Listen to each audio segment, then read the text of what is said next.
Rabbi इश्रह ली सदरी वयस्सिर ली अमरी वहलुल उक़दतम मिन लिसानी यफ़क़हू क़ौली अऊज़ु बिल्लाहि मिनश शैतानिर रजीम बिस्मिल्लाहिर रहमानिर रहीम। अस्सलामु अलैकुम व रहमतुल्लाहि व बरकातुहू। व्यूअर्स, आज मैं आपको हरे मसाले के गोश्त की तरकीब बताने जा रही हूँ। और गोश्त के बारे में जैसे कि आपको पता है कि हमारे हुज़ूर सल्लल्लाहु अलैहि वसल्लम का इरशाद है कि ये खाई जाने वाली चीज़ों में सबसे अहमियत रखता है, क्योंकि ये इन चीज़ों का बादशाह है। इसके अंदर प्रोटीन और मिनरल की भरपूर मकदार होती है। और मिनरल हमारी हड्डियों के लिए और हमारी इम्यून सिस्टम यानी जिस्म के हिफाजती निज़ाम के लिए बहुत ज़रूरी है, क्योंकि ये हमारे हिफाजती निज़ाम को मज़बूत बनाता है। तो इसके लिए मैंने लिया है गोश्त, तकरीबन आधा किलो गोश्त, 1 टेबल स्पून गरम मसाला, 1 टेबल स्पून लाल मिर्चों का पाउडर, तकरीबन 1 ही टमाटर मैंने लिया है जिसको काट के रख लिया है, 2 टेबल स्पून सिरका लिया है, 2 टेबल स्पून मैंने दही लिया है, और साथ में मैंने 1 टेबल स्पून ज़ीरा और तकरीबन इतना ही मैंने हल्दी ली है। और ये मैंने कुछ कड़ी पत्ते लिए हैं और अदरक लहसुन का पेस्ट, और साथ में ये मैंने इसके अंदर हरा धनिया, पुदीना तकरीबन आधा गड्डी और 3-4 हरी मिर्चें लेके पेस्ट बना लिया है। अब हमारा पहला स्टेप है, सबसे पहले हम इस गोश्त को मैरिनेट करेंगे। मैरिनेट करने के लिए मैंने इसमें डाला हस्बे ज़ायक़ा नमक,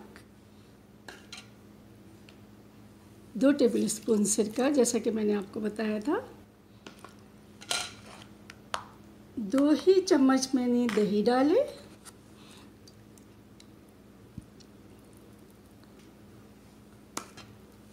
ये तकरीबन 2 चम्मच अदरक लहसुन का पेस्ट, ये लाल मिर्च पीसी हुई।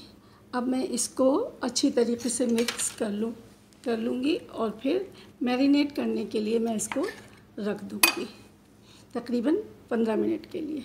गोश्त मैरिनेट हो गया, आइए चलते हैं हम इसको पकाते हैं। ये देखिए, हमने इसको आधा कप ऑयल के अंदर मैरिनेटेड गोश्त डाल दिया है। इसके साथ हमने इसके अंदर तेज़पत्ता और ज़ीरा शामिल कर दिया है और कटे हुए टमाटर शामिल कर दिए हैं। थोड़ा सा इसको भूनेंगे, उसके बाद हम इसके अंदर हरा मसाला डालेंगे।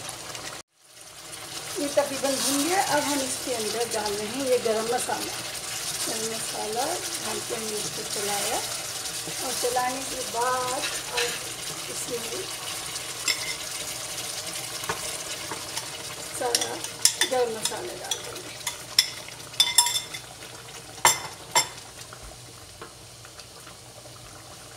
गरम मसाले के साथ इसको पकने के लिए थोड़ी सी देर के लिए छोड़ दें। अब हमने इसके अंदर तकरीबन आधा कप पानी डाल के और इसको लिड लगा के धीमी आंच पे पकने के लिए छोड़ देंगे। हमारे हरे मसाले का गोश्त तकरीबन तैयार हो गया। अब इसमें हरी मिर्चें डाली, थोड़ा सा हमने तकरीबन 4-5 कतरे लेमन जूस डाला। ये देखिए, ये तकरीबन